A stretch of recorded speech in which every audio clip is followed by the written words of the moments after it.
ఈ దేశంలో అన్నం లేకుండా ఎవడూ చనిపోకూడదని యోగ మార్గంలో శంకరాచార్యుల వారు కైలాసానికి వెళ్ళారు. వెళ్ళి పార్వతీ పరమేశ్వరుడు ఇద్దరి దర్శనం చేసి స్తోత్రం చేశారు. పరమేశ్వరుడు సంతోషించి 5 శివలింగాల్ని బహూకరించాడు. 5 స్ఫటికలింగాలు. ఆ 5 లింగాల్ని తీసుకొచ్చి శంకరాచార్యుల వారు 5 ప్రదేశాలలో ఉంచారు. అందులో ఒక శివలింగం కంచి కామకోటి పీఠాధిపతుల చేత ఆరాధింపబడుతుంది.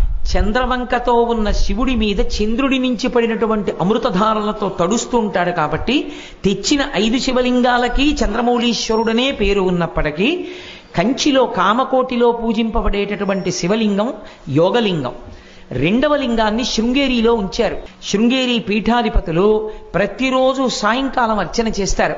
శృంగేరిలో ఉన్నది భోగలింగం, నేపాల్లో ఉన్నది అక్కడ పెట్టినది వరలింగం, అలాగే కేదారంలో పెట్టినది ముక్తిలింగం, చిదంబరంలో పెట్టింది మోక్షలింగం.